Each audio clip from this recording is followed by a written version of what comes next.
As a Catholic, have you ever been invited to a non-Catholic church and you can't seem to make up your mind because you do not know if it is appropriate or not? Hello, amazing saints. Welcome to another exceptional episode of Catholic Faith Forum. I am Evelyn, and on today's episode, we shall be answering the question, should a Catholic go to other churches? And joining me in this discussion are two fascinating personalities you can't wait to meet. Stay with us.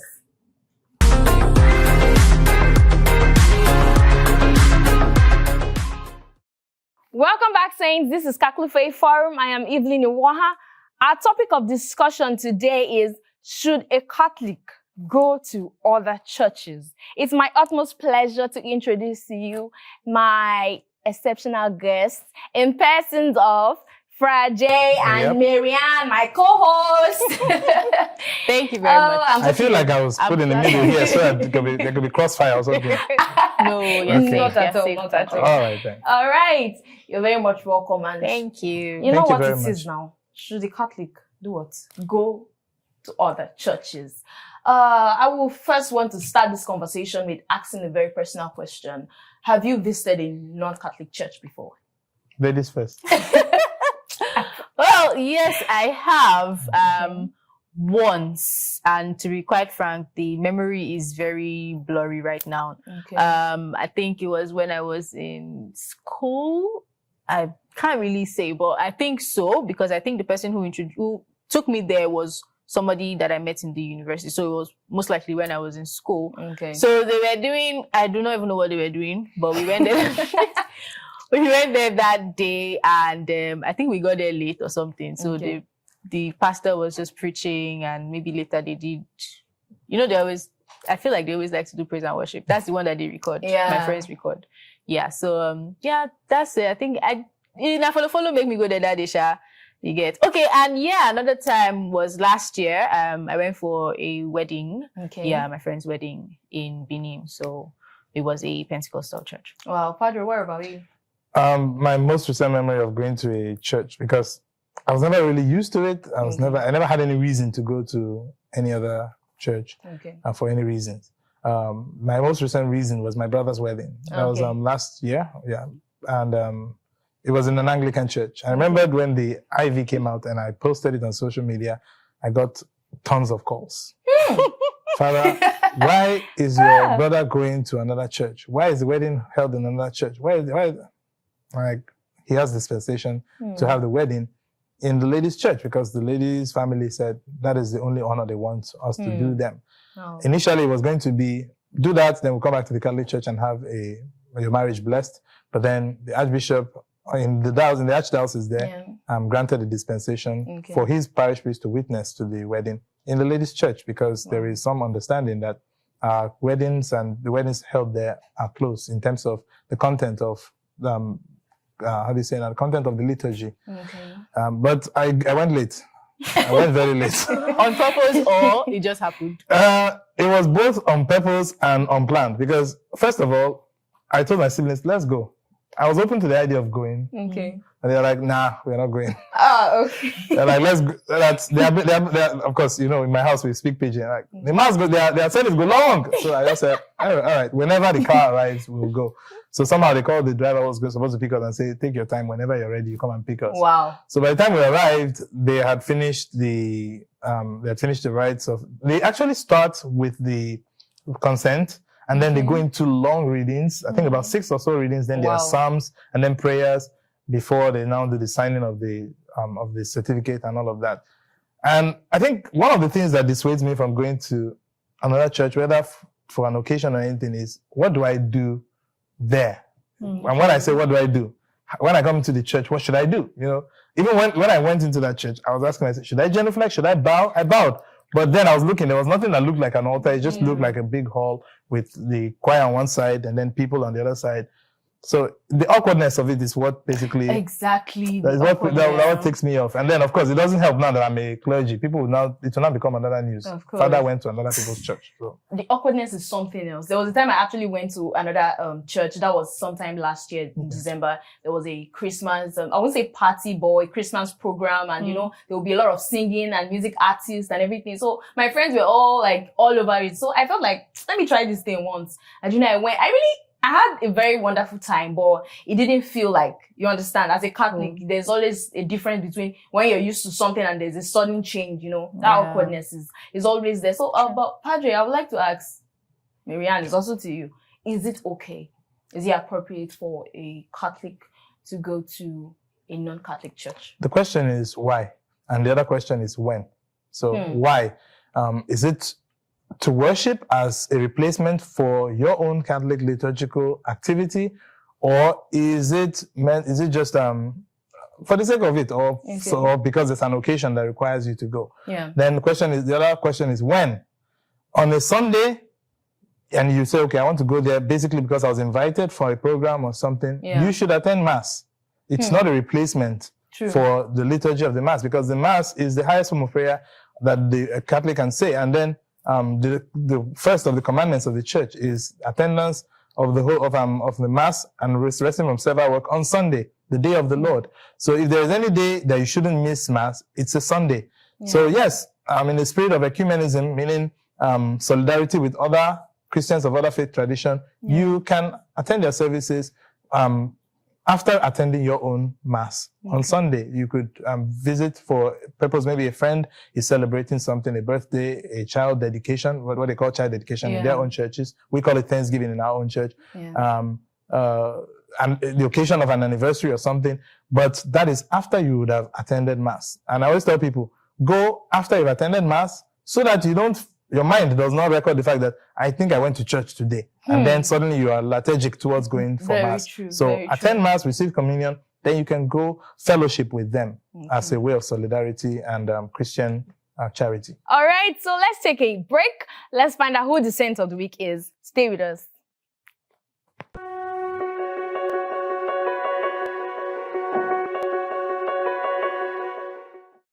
Our saint of the week is Pope Dionysius of Asia. Dionysius' date of birth and family origin are unknown. During the pontificate of Pope Stephen I, from 254 to 257, Dionysius was a presbyter of the Roman Church. Meanwhile, the persecution of the Christians began under Valerian I. Sixtus and several Roman deacons were executed, but Dionysius escaped, perhaps very narrowly, as he seems to have been already of importance in the church's administration. After the martyrdom of Sixtus on August 6, 258, the office of Bishop of Rome remained vacant for nearly a year, as the violence of the persecution made it impossible to elect a new head. It is not unlikely that Dionysius played a significant role in the church during these days, although probably not a very public one.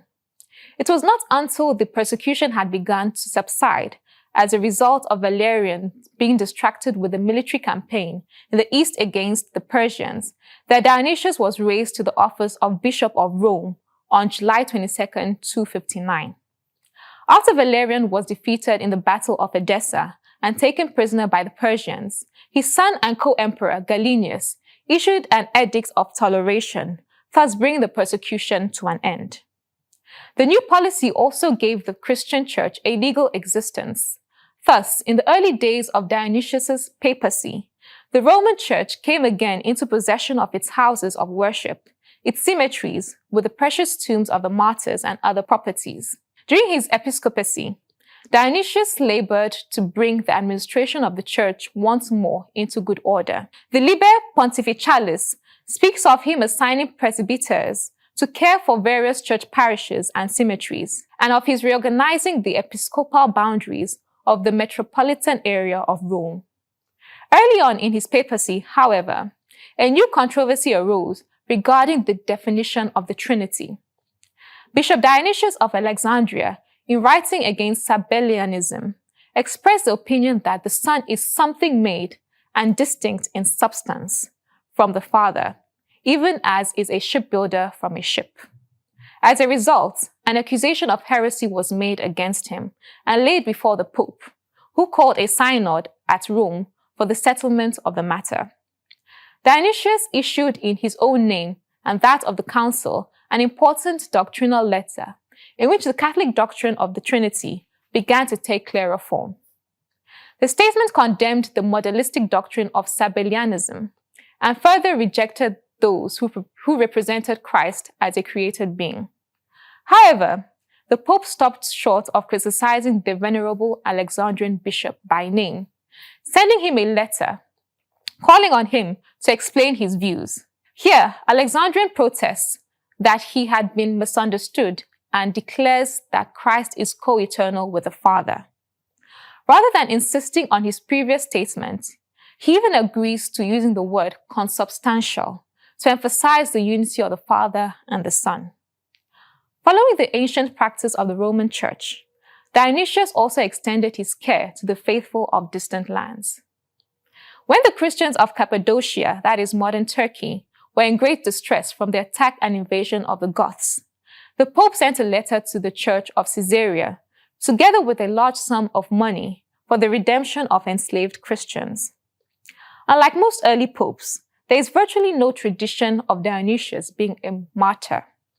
One can safely say that his life ended naturally, having maintained a profitable peace with the Roman state.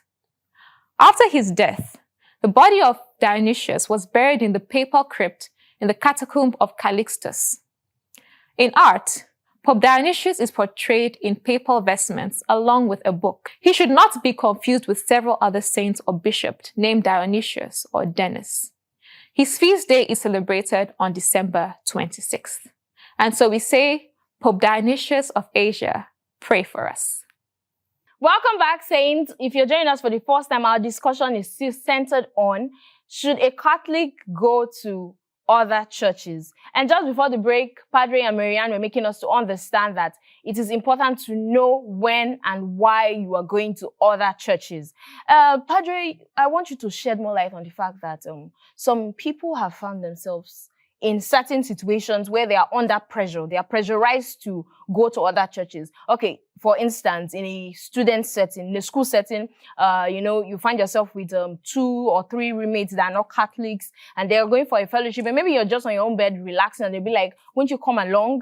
Won't you do this? And maybe the first time you decline the request, the second time you do it again, and they begin to look at you like you are not godly. So how should one deal with such a situation?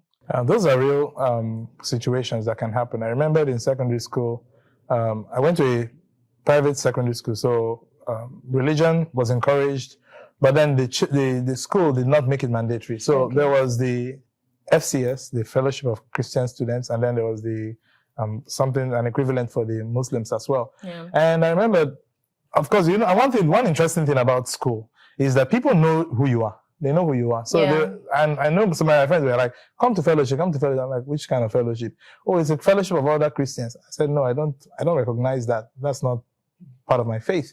But he said, but you're not one of these worldly minded people.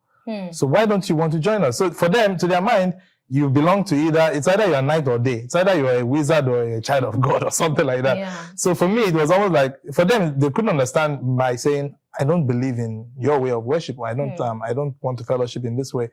But then I told them, I'm Catholic and I don't see myself in your faith, in your way you worship God. I'm not saying it's a bad thing, but no, it's not for me. But then that now also inspired me to now say, can we bring a Catholic variant to it? And then it was interesting that providentially at that time, a group of people came to my school to say, are there Catholics in your school who would want to introduce the YCS to you, young Catholic students? And I championed it. I went for their first meeting, introduced myself, and then they brought people to come give us an orientation. Wow. So in such situations, I think it's important to let them know that you have a way you worship, you have a faith that you believe in, and you have a way you practice your own faith. Yeah. And they shouldn't pressure you into their own faith. Besides, faith is supposed to be an act of freedom.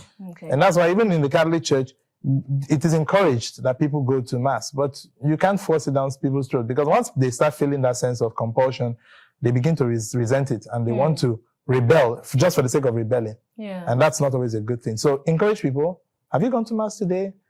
did you receive communion at Mass today? When was the last time you went to confession? Keep it at that. Let the person still be free to make their own decision. Okay. Marianne, Okay, so okay. I'm sorry to cut you, but you can go on. No, so I had similar experiences while I was in school. Okay. Yeah, you'd have roommates who would say, "Oh, come to my church now." They're sharing. Mostly, it was what they were sharing that they were selling to me. Come now, we'll give you food. There's this one, there's that one, and all of that. And then each time I'd say no. And eventually they stopped asking. And I think it was also because at times I would say, "Oh, I'm going to church for rehearsals and all of that." So they knew that, okay, this person is active in her own church, you get. So probably for them, it's like, well, she's not going to answer you. Yeah. And they also know that I am not a lost sinner that you need to save. Okay. You get. So I think it's about you standing on your word and, knowing that I don't need, to me, I felt, I want to rest. Why do I need to go and be doing extra, after doing my own church activity, and now come and do your own again just to please you? Nah, I need to rest. I hate to interrupt this conversation. It's getting more interesting, but let's take another break. It's time for the Know Your Faith session. Stay with us.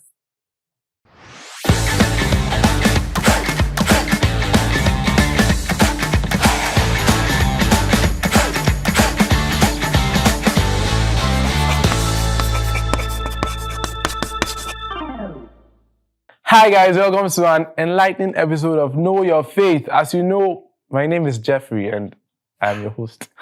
On this episode, we want to know how many books are there in the Bible. Is it 66? Is it 73? What is it? The Catholic Bible can be defined in two ways. In a general way, it refers to a Christian Bible that includes the whole 73-book canon recognized by the Catholic Church, including some of the deuterocanonical books. More specifically, it refers to a version or translation of the Bible which is published with the Catholic Church's approval in accordance with the Catholic canon. The canon consists of 46 books in the Old Testament and 27 books in the New Testament, for a total of 73 books in the Catholic Bible, contrary to the 66 books as recorded in various Protestant Bibles. The Old Testament consists of 1. The Pentateuch, that is the first 5 books of Moses: Genesis, Exodus, Leviticus, Numbers, and Deuteronomy. 2, the 16 historical books. I love this book so much: Joshua, Judges, Ruth, 1 Samuel, 2 Samuel, 1 Kings, 2 Kings, 1 Chronicles, 2 Chronicles, Ezra, Nehemiah, Tobit, Judith, Esther, 1 Maccabees, and 2 Maccabees.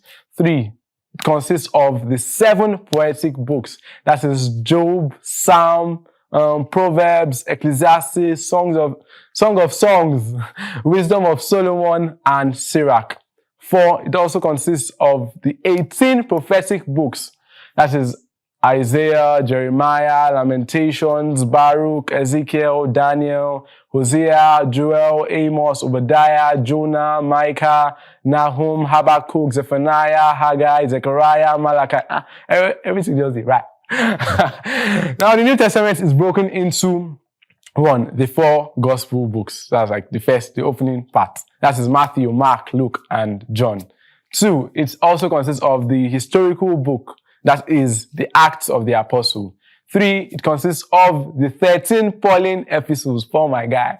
That is Romans, 1 Corinthians, 2 Corinthians, Galatians, Ephesians, Philippians, Colossians, 1 Thessalonians, 2 Thessalonians, 1 Timothy, 2 Timothy, Titus, and Philemon. Then 4, it consists of the letter to the Hebrews, who, I don't know, who wrote that book? You still ask that question. 5, the 7 general epistles. That is James, 1 Peter, 2 Peter, 1 John, 2 John, 3 John, and Jude. Then lastly, the prophetic book, the Apocalypse of John. They were all, as popularly known, the Revelation too. So guys, key things to take away from this episode. 1, the Catholic Bible refers to a version or translation of the Bible which is published with the Catholic Church's approval in accordance with the Catholic canon law. 2, the canon consists of 46 books in the Old Testament and 27 books in the New Testament, for a total of 73 books. 73! I don't say 66, it's 73 books in the Catholic Bible. 3, the Old Testament consists of the Pentateuch, the 16 historical books, 7 poetic books, and 18 prophetic books. For the New Testament consists of the 4 gospel books, the historical book that's Acts of the Apostle, the 13 Pauline epistles for my OG writer, Agba writer. First, the book of Hebrews, and then 7 general epistles. And lastly, the prophetic book, the Apocalypse. That book scares me, I won't lie. Alright guys, thank you for watching this video. Please remember to subscribe to our YouTube channel. Hit the notification bell, please. Begging. Also, please follow us on our social media. That's Instagram, Facebook, Twitter. Yeah, that's basically it. Threads. Well, we're not yet on Threads. Relax. So follow us at Dominican Media and CFF on TV. So should I come? If you want to follow me, so. Wow. So I come next time. Be bold. Be Catholic. Welcome back, Saints. Our discussion is still on, should a Catholic go to other churches? And just before the break, Padre made us to understand that it is important that one should be mindful. Yeah, I'll of say the that. fact, yeah. Be mindful of the fact that we may be worshiping the same God, but the mode of worship is different. It's entirely different. Exactly. Marianne, would you want to share your thoughts? Well, so we had this conversation at home, somebody was saying, oh, in the Protestant churches, the preaching is very, very strong. But when I come to Mass, I cannot hear what they're saying, and it's just, let's say monotonous or flat or something like that. Like, but they hammer on it, clinical. And then my mother played a video of a Protestant pastor, Okay. who was saying that, who was basically praising the Catholic Church. Wow. Like, these people have the Blessed Sacrament. These people have, this and that, basically just saying that I respect the Catholics. That was what the man said. Wow. And, it just made me realize that, where I am. Lost. Okay. Yeah, it's fine. So the Catholic Church is full, like it's complete. There are just a lot of things that we do. In fact, for me, it is the solemnity of the Catholic Church, the solemn ways that we, do our things, our solemn ways of worship. I don't have the energy to, I'm not saying it's a bad thing, but, I don't have the energy for all those aggressive, kind of prayers. And I'm not saying it's a bad thing. And then also we have people in the Catholic Church who Of pray course, that the way. elements like that in the But church. then, for me, I just like the solemn, aspects of being a Catholic, the fact that you have the Blessed Virgin Mary. See, if you have asked Mother Mary for something and she has done it for you, you will not listen to what any other person has to say. Very true. So that's just it. So I've experienced, the powers that are in the Catholic Church. So I don't need any other. I think we should also have a balance. Okay. The truth is that there are elements, beautiful elements of worship and of faith in different Christian traditions. Even the church says this. Yeah. And sometimes too, we cannot run away from the effects of some of their teachings on us. I remember once in class, one of my lecturers said that in this century, in this generation, we cannot run away from the fact that many Catholics are Pentecostal.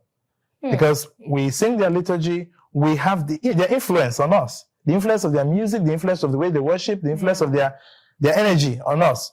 So we cannot completely say we are pure Catholics. But then we shouldn't leave out the core of what we also believe as part of our own faith. Just as they praise us, they see aspects, good aspects in us, we should also see good aspects in them. Definitely. But we should never, for any reason, mistake the fact that because we share certain ideas and certain sentiments in common, we are therefore the same. No.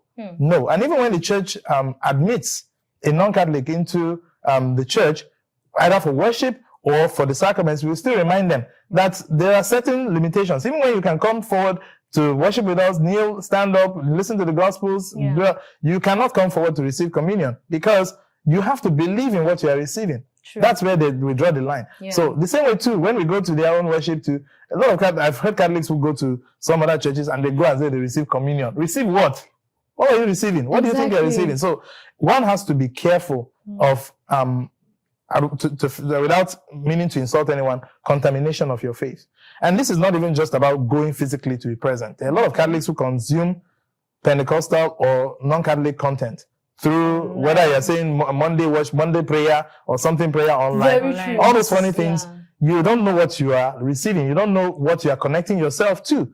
And those things can adulterate your faith. They can become, like the scripture says, those kind of seeds that fall among thorns. So many times people give in to certain rave of the moment because somebody shared it on their status, or because somebody shared it and said, come and pray with us. You don't know what you're exposing yourself to. One has to be very, very, very vigilant when it comes to issues of faith. Yes, and then I would also like to add, when you were talking about, social media and a lot of Catholics being Pentecostal, Catholics, let me put it that way. Yeah. So I can relate because I see a lot of, we have Hallelujah Challenge online, and then I'm trying to recall a particular one. It's not coming to mind right now. But yeah, we have all these prayers online, and then we see people who participate and all of that. And yes, sometimes I do, because I see it as prayer. Is it like the experience or something like that? Like to pray along with people. We have all this NSPPD every morning and all of that. Yes, so I participate because to me, it is the same God, right? But then I see it as the Pentecostals, let's say, let me do just one small mathematics. Let's say they have a +1. Let's say in the way they're praying to God, they have the prayer, they have the praise and worship sessions and all of that. When you come to the Catholic Church, you have that one plus others. So for me, they're not doing anything wrong, in my opinion, but there's just completeness, there's fullness in the Catholic Church. And that's why I can fellowship with them, but I would still remain in the Catholic Church, because why am I getting 100% and I'll now go and stick with maybe 50%? Yeah, where I usually draw the line in many of these situations is that such people, supposedly Catholics, who don't know any better, they receive Catholic content, they receive Pentecostal content, but they are quick to share Pentecostal content and put their own aside. Which begs the question, where do you pitch your tent? Where is your faith based? Where do you pitch your tent with your faith? Because one should be your foundation, the other one should be other expressions of that faith. But you see such people, they will be quick to share Pentecostal content with you, but they're not so quick to share Catholic content with you. They are quick to read Pentecostal content, or literature, but they're not so quick to read Catholic literature. So the question is, many times you run the risk of contaminating your faith or even completely abandoning it. So is that danger that usually the church is concerned about, where you fully invest yourself in something that should be an extracurricular. Thank you very much, Padre. Thank you, Mary. And thank you. Thank you very much. Thank you. Thank you too for watching, for staying with us from the beginning till now. I would advise that you shouldn't keep this video to yourself. It's very important that you're mindful of what you feed your soul with. Please try to participate in the Catholic activities, join societies. Just as Marianne has said, if you like it vigorous, please go charismatic. If you like it solemn, you can do Legion of Mary, Black Rosary. Please expose yourself. Padre has already said it. Please keep our content going. Share the video with your friends. Tell them about it. Watch our CFF. Stalk us. Follow us everywhere. And if you have comments, you have questions, please drop them in the comment section. Subscribe. That's how you support us. Subscribe to our YouTube channel at Dominican Media. Follow us at CFF on TV, on Facebook, Instagram, and Twitter. I remain Evelyn Iwonha. Till next time, keep being saints in jeans and shirts. Bye. Jeans, shirts. And habit.